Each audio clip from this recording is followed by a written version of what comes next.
कहानी की शुरुआत में हम प्यूक नाम के लड़के को देखते हैं, जिसका आज जेल में पहला दिन है। प्यूक का पूरा बचपन अपराधियों और ड्रग्स माफिया के बीच बीता था। उसकी माँ घर चलाने के लिए ड्रग्स बेचा करती थी, जिसकी वजह से स्कूल में टीचर उसे सभी बच्चों के सामने शर्मिंदा किया करते थे। जल्द ही पुलिस ने उसकी माँ को रंगे हाथों पकड़ लिया, जिसके बाद उन्हें 24 साल की सजा सुना दी गई। और तब से ही प्यूक एक अनाथ की जिंदगी जी रहा है। एक दिन जब वो पास की राशन की दुकान पर कुछ लेने गया, तो वहां खड़ा एक आदमी उसकी माँ के बारे में गंदी गंदी बातें करने लगा। उसने यहाँ तक कह दिया कि उसकी माँ वेश्या थी, जिसके बाद प्यूक का गुस्सा फूट पड़ा। प्यूक की गर्लफ्रेंड पार ने उसे वहां से जाने के लिए कहा, लेकिन जब उस आदमी ने पर को भी अपनी रखैल बनाने को कहा, तो प्यूक से ये बर्दाश्त नहीं हुआ और बिना कुछ सोचे समझे उसने वहीं पर उसे गोली मार दी। इसके बाद हम प्यूक को एक इंट्रोगेशन रूम में देखते हैं, जहां एक पुलिस वाला उसे बुरी तरह पीट रहा होता है। अब क्योंकि प्यूक की उम्र 18 साल से कम थी, इसलिए उसे कड़ी सजा के लिए जेल नहीं भेजा गया, बल्कि सुधार के लिए यूथ डिटेंशन सेंटर में डाल दिया गया। आपको लग रहा होगा कि शायद यहाँ जिंदगी आसान होगी, पर अफसोस ऐसा नहीं था। यह जगह उतनी ही बुरी थी जितनी कि एक असली जेल। बस फर्क इतना था कि यहाँ कैदियों की जगह कम उम्र के लड़के थे। यहाँ भी ताकतवर लोग कमजोरों को दबाते थे और इंसानियत नाम की चीज कहीं नजर नहीं आती थी। प्यूक के साथ एक और लड़के को यहाँ लाया गया था, जिसका नाम फ्लूक है। उसका गुनाह यह है कि वह ड्रग्स बेचते हुए पकड़ा गया था। अंदर आते ही वार्डन ने दोनों से कुछ सवाल किए, लेकिन जब उसने प्यूक की आंखों में डर नहीं देखा, तो उसने उसे सजा देने का मन बना लिया। वार्डन ने कड़क आवाज में कहा, मुझे फर्क नहीं पड़ता तू कहाँ से आया है, लेकिन अगर तूने मुझे आंख दिखाई तो मैं तेरा यहाँ जीना मुश्किल कर दूंगा। वो उन्हें एक चेंजिंग रूम में ले गया और बियर नाम के एक और कैदी से कहा कि आज इनका पहला दिन है, इन्हें सीधा कर दो। बियर ने गर्व से जवाब दिया, सर आप चिंता मत कीजिए, जब तक हम इस रूम से बाहर निकलेंगे ये दोनों आपके पैरों में गिरकर रहम की भीख मांग रहे होंगे। वार्डन के जाने के बाद बियर ने प्यूक से उसकी पैंट उतारने को कहा और फिर उसे नंगा करके उसका मजाक उड़ाया। इसके बाद उनके बाल काटे गए और यह तो बस शुरुआत थी। आगे जो उनके साथ होने वाला था वो उनके लिए किसी डरावने सपने से कम नहीं था, और यह सपना उन्हें अब हर दिन जीना होगा। इस जेल में कैदियों के रहने के लिए जगह बहुत कम थी, इसलिए सभी को एक ही सेल में भेड़ बकरियों की तरह रखा गया था। रात होते ही बियर ने अपने आदमी को इशारा किया और अचानक सभी कैदी उठ खड़े हुए। उनमें से एक फ्लूक के पास आया और कहा, चल उठ, बॉस को तुझसे कुछ काम है। उन्होंने प्यूक को भी साथ चलने को कहा, लेकिन प्यूक ने जाने से मना कर दिया। इसके बाद फ्लूक को जबरदस्ती उठाया गया और उसे बियर के सामने खड़ा किया गया। बेचारा फ्लूक हाथ जोड़कर उन सब से रहम की भीख मांग रहा था, लेकिन कोई भी उसकी मदद के लिए आगे नहीं आया। बियर ने कहा, डर मत, आज तेरा पहला दिन है, धीरे धीरे तुझे इसकी आदत हो जाएगी। बियर ने उसे 2 ऑप्शन दिए। पहले ऑप्शन में उसने फ्लूक से गंदी डिमांड की और कहा, अगर तू यह करेगा तो तू मेरी प्रॉपर्टी बन जाएगा, और अगर तू मना करता है तो मैं तुझे यहाँ मौजूद हर एक आदमी की रखैल बना दूंगा। फ्लूक बेहद डरा हुआ था और इस डर के आगे उसने आखिरकार हार मान ली। इसी बीच सबने मिलकर प्यूक पर लात घूंसे बरसाना शुरू कर दिया।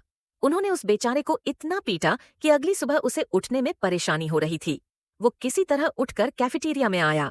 हर एक आदमी की नजरें बस उसी पर टिकी हुई थीं। यह जेल कुछ ब्लॉक में बटी हुई है और हर ब्लॉक का अपना एक लीडर है।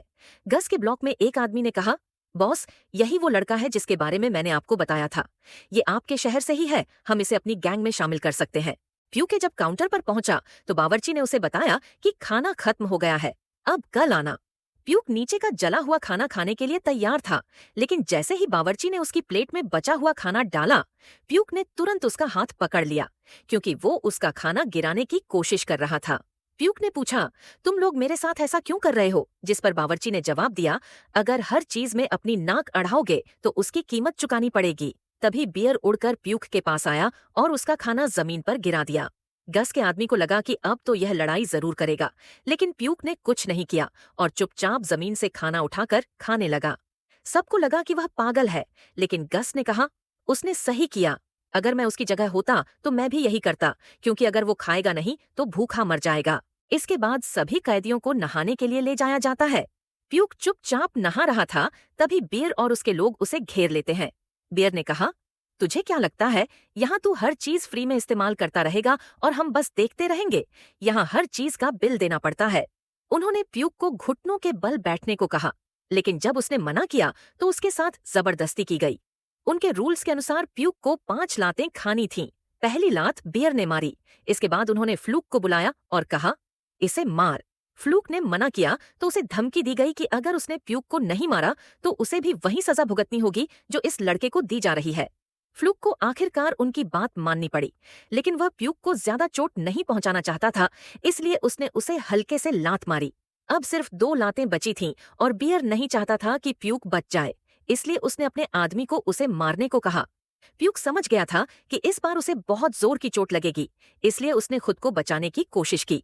उसकी हिम्मत देखकर बियर का गुस्सा भड़क उठा और उसने अपने लोगों के साथ मिलकर उसे फिर से बेरहमी से पीटा।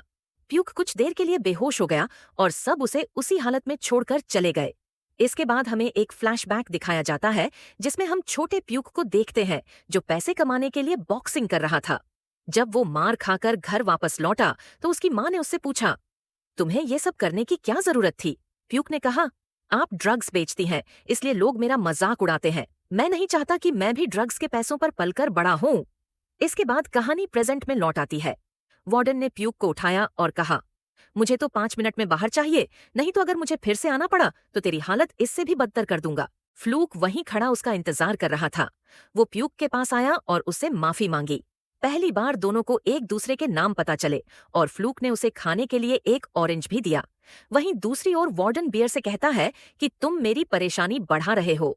बियर को जब पता चला कि फ्लूक अंदर उसे ऑरेंज देने गया था तो उसे उस पर बहुत गुस्सा आया।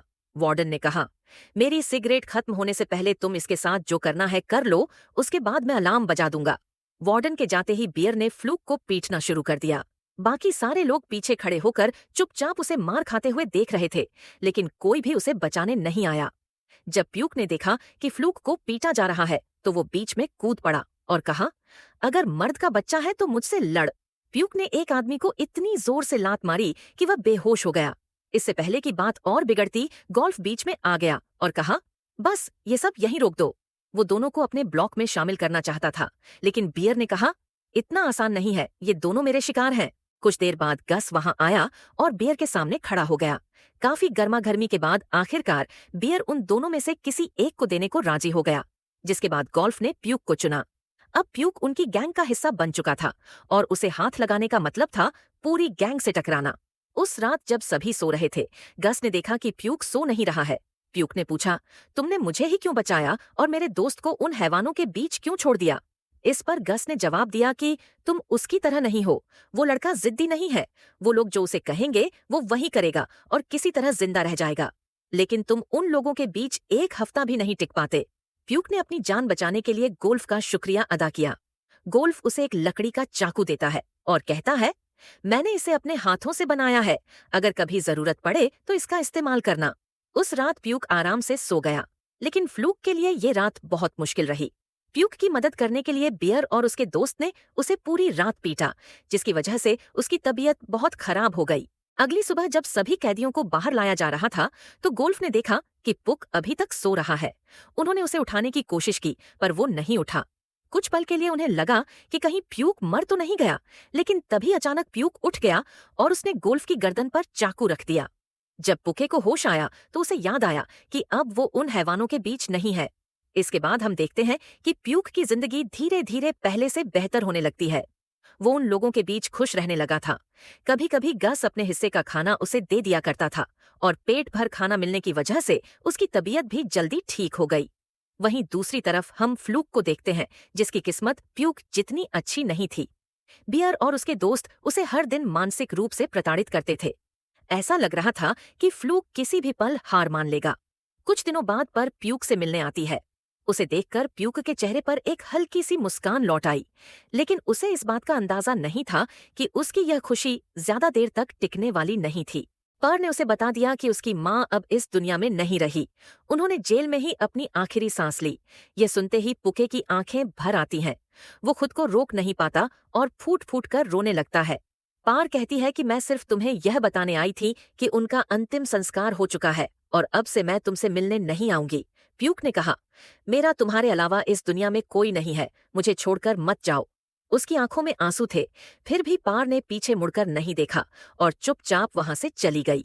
इसी बीच हम जीएस को देखते हैं, जो अपने पिता से बात कर रहा था। उन्होंने कहा, मैंने तुम्हारे लिए स्कूल और नौकरी का इंतजाम कर लिया है, यहाँ से बाहर निकलकर तुम फिर से एक आम जिंदगी जी पाओगे।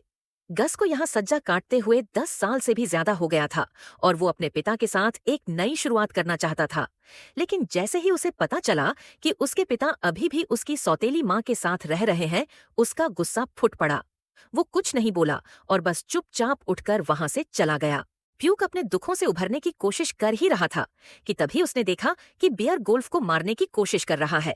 उसे बचाने के लिए वो बीच में कूद पड़ा, पर तभी वार्डन वहां आ गया और उसने सभी को जमीन पर लेटने को कहा। बियर की हरकतें अब हद पार कर रही थीं, जिसकी वजह से दोनों ब्लॉक के बीच तनाव बढ़ती ही जा रही थी। गस ने कहा, अगर तुम ऐसे ही रहे तो मुझे तुम्हारा कुछ करना पड़ेगा। पर बियर यही तो चाहता था। वह चाहता था कि वे दोनों लड़ें और फैसला हो ही जाए कि कौन ज्यादा ताकतवर है। उसी रात जब सब सो रहे थे तो बियर अपने दोस्तों के साथ फ्लूक के पास गया। उसने उसे घूरते हुए कहा, अब मुझे इसकी कोई जरूरत नहीं। इसके साथ जो करना चाहते हो कर लो। फ्लूक के लिए अब पानी सर के ऊपर जा चुका था। उसने लड़ने की कोशिश की, लेकिन इससे सामने वालों का गुस्सा और भड़क गया और उसके बाद उन सभी ने बारी बारी से उसका बलात्कार किया। जेल की उन 4 दीवारों में इंसानियत ने अपना दम तोड़ दिया था। फ्लूक मदद के लिए चीखता रहा, बार बार वार्डन को पुकारता रहा, लेकिन कोई उसकी मदद के लिए आगे नहीं आया। वो सीढ़ियों पर अधमरी हालत में किसी ठंडी लाश की तरह पड़ा हुआ था। पर तभी उसने बियर और उसके दोस्तों को बात करते हुए सुना। वो ब्लेड को पीसकर उसका चूरा बनाते हैं, जिसे वो कल प्यूक के खाने में मिलाने वाले थे। अगले दिन उन्होंने बावर्ची के साथ मिलकर अपनी चाल चल दी और अब बस उन्हें इंतजार करना था। गस के ग्रुप में सब मिल बैठकर खाना खाते थे, इसीलिए यह पक्का नहीं था कि ब्लेड वाला खाना प्यूक खाएगा। बियर ने कहा, कोई भी मरे उसे फर्क नहीं पड़ता, बस कोई ना कोई आज मरना चाहिए। आखिर में जब वो प्लेट प्यूक के हिस्से में आई तो उसके खाने से पहले ही फ्लूक ने वो प्लेट छीन ली और उसका सारा खाना खा गया। ब्लेड उसके गले को चीरते हुए उसके पेट तक पहुंच गया, जिसकी वजह से वो तड़पने लगा। प्यूक ने उसे बचाने की कोशिश की, लेकिन गस ने उसे समझाया कि इससे उसे और तकलीफ होगी, हम उसे नहीं बचा सकते। उसकी मौत ने दोनों गुटों के बीच तनाव बढ़ा दी, जिसके बाद गस आखिरकार गैंग वॉर के लिए तैयार हो गया। उन्होंने लड़ने के लिए कल का समय चुना, जब वार्डन और बाकी गार्ड्स दूसरे कामों में व्यस्त होंगे। प्यूक अपने दोस्त की मौत से गहरे पछतावे में था। वो किसी से बात नहीं करता, पर गस उसे समझाता है कि जो होना था वो हो चुका है, तुम उसे नहीं बदल सकते। कल उसकी जगह मैं हो सकता हूँ या यहाँ खड़ा कोई भी आदमी। तुम किस किस की मौत का पछतावा करोगे? इसके बाद सभी ग्राउंड में इकट्ठा हुए। गस ने काफी देर तक बियर का इंतजार किया, लेकिन जब वो नहीं आए तो उन्हें लगा कि शायद वो डर गए होंगे, पर ऐसा नहीं था। गोल्फ ने देखा कि वो इसी ओर आ रहा है। सभी ने अपने अपने हथियार निकाले और एक दूसरे के ऊपर टूट पड़े। गस ने बियर पर हमला किया, लेकिन उसे कुछ नहीं हुआ क्योंकि उसने अंदर कुछ पहन रखा था। इसके बाद उसने गस को कई बार स्टैब किया। उनकी चीख पुकार सुनकर गार्ड्स ने तुरंत अलार्म बजाया, जिसके बाद वार्डन ने उनकी लड़ाई रुकवाई। उसने बारी बारी सभी को डंडे से पीटा, लेकिन किसी को भी यह नहीं पता था कि यह फाइट किसने शुरू की थी। आखिर में सबको अपने अपने ब्लॉक में भेज दिया गया। प्यूक ने देखा कि गस इतनी गर्मी में भी कंबल ओढ़कर सो रहा था। जब उसने गस के माथे को छुआ तो पाया कि उसे बहुत तेज बुखार था। उसकी चोट देखते ही उन्होंने मदद के लिए चिल्लाना शुरू कर दिया। उसकी पेट में कोई नुकीली चीज फंस गई थी। गोल्फ नो से निकालने की कोशिश की, पर उससे होने वाला दर्द गस के लिए बर्दाश्त से बाहर था। उधर प्यूक लगातार मदद की गुहार लगाता रहा, लेकिन सभी उसे जानबूझकर नजरअंदाज कर रहे थे। गस समझ चुका था कि अब उसके पास ज्यादा वक्त नहीं बचा।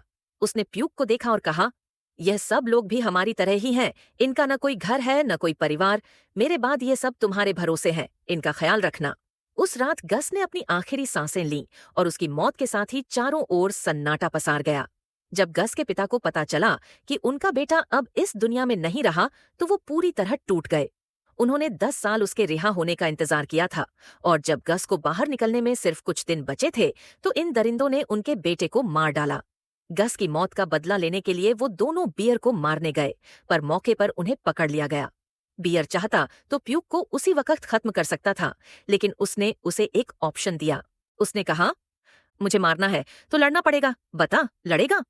उसे यकीन था कि प्यूक में इतनी हिम्मत नहीं होगी, लेकिन प्यूक ने उसकी आंखों में आंखें डालकर उसका चैलेंज एक्सेप्ट कर लिया। गोल्फ ने फाइट के लिए कल का दिन चुना और उसने यह तक भी कह दिया कि अगर यह हरा तो तू मुझे भी मार सकता है। शाम को उपयोग फाइट की तैयारी करता है। जब वो अपने ब्लेड में धार लगा रहा था तो उसने गोल्फ से कहा, मैंने सुना है कि जब लोग मरने वाले होते हैं तो वो अपनी माँ को याद करते हैं। उसे लगता है कि कल वो मरने वाला है क्योंकि उसे माँ की बहुत याद आ रही है। गोल्फ ने उसे समझाया, ज्यादा मत सोचो, कल जो होगा कल देख लेंगे, वैसे भी एक ना एक दिन तो मरना ही है। अगले दिन सभी उन दोनों की फाइट देखने के लिए बाथरूम में इकट्ठा हुए हैं। गोल्फ ने बियर को उसके कपड़े उतारने को कहा क्योंकि वो समझ गया था कि वो चीटिंग कर रहा है। बियर ने पूछा, इसके बारे में तुझे किसने बताया? क्या कल रात गस का भूत आया था तेरे सपनों में? हाथ में ब्लेड मिलते ही वह प्यूक पर टूट पड़ा। उसे पूरा यकीन था कि वह उसे मार देगा। वहीं प्यूक का डर धीरे धीरे उस पर हावी होने लगा था। पहला चाकू लगते ही उसका डर और बढ़ गया। उसने कई बार पलटवार करने की कोशिश की, लेकिन वो इस खूनी खेल में बेयर जितना माहिर नहीं था। उसकी हर साल के पीछे घबराहट साफ झलक रही थी। आखिर में उसने अपने ब्लेड को पीछे खींच लिया और उन दिनों को याद किया जब वो बॉक्सिंग किया करता था। कैसे हर पंच से पहले उसका दिमाग चलता था, हाथ नहीं। जैसे ही उसे मौका मिला, उसने फुर्ती से बियर के पैर पर वार किया। बियर लड़खड़ाया और जमीन पर गिरते ही प्यूक ने बिना रुके उसके पेट में कई बार चाकू घोंप दिए। बियर का दोस्त मदद के लिए आगे बढ़ा, लेकिन गोल्फ ने उसे जोर से धक्का देकर रोक लिया। आखिर में प्यूक ने उसका गला दबाकर उसकी आखिरी सांस भी उसे छीन ली। कुछ देर बाद वहां गार्ड आए और उन्होंने सभी को अपने सेल में जाने को कहा। बॉर्डर ने तीनों को डंडों से पीटा और गुस्से में कहा, तुम गंदी नाली के कीड़े, जब खुद अपनी जिंदगी के बारे में नहीं सोचते तो कैसे उम्मीद कर सकते हो कि हम तुम्हारे बारे में सोचें? उन्हें पीटने के बाद उसने उन दोनों को सेल में बंद कर दिया। गोल्फ ने कहा, ज्यादा सोचो मत, हमने कुछ गलत नहीं किया। उसके मरने से यहाँ की जिंदगी आसान हुई है। अगली सुबह जब गोल्फ की आंखें खुलीं तो उसने देखा कि प्यूक पूरी रात जाकर बाहर देख रहा था। कुछ समय बाद वार्डन वहां आया, लेकिन इस बार उसके हाव भाव कुछ अलग ही थी। वो उन दोनों के लिए खाना लाया था, और वो भी बहुत टेस्टी खाना। उसने कहा, अगर तुम हमेशा यही खाना चाहते हो तो तुम्हें यहाँ से जाना होगा। जब तक तुम यहाँ हो तुम्हारी जिंदगी बेहतर नहीं होने वाली। वार्डन उन दोनों को बाहर ले गया और उन्हें बताया कि उन्हें अलग अलग जिलों में ट्रांसफर किया जा रहा है, जहाँ की जिंदगी यहाँ से लाख गुना बेहतर है। गोल्फ और प्यूक ने वार्डन को उनकी दरिया दिली के लिए थैंक यू कहा, और जब उन्हें गाड़ी में बैठाया जा रहा था तो दोनों ने एक दूसरे को आखिरी बार देखा और मन ही मन एक दूसरे को अलविदा कहा। प्यूक ने यहाँ रहकर जिंदगी के बारे में बहुत कुछ सीखा था, लेकिन अब उसे अपनी आगे की सजा अकेले काटनी थी। वार्डन ने उन्हें यह उम्मीद देकर तो भेजा था कि दूसरी जेल में उनकी जिंदगी बेहतर होगी, लेकिन इस बात में कितनी सच्चाई थी यह तो वहां जाकर ही पता चलेगा। उम्मीद करते हैं कि आपको यह कहानी पसंद आई होगी। ऐसी ही और कहानियां सुनने के लिए हमें सब्सक्राइब करें और बेल आइकन भी दबा दें। धन्यवाद।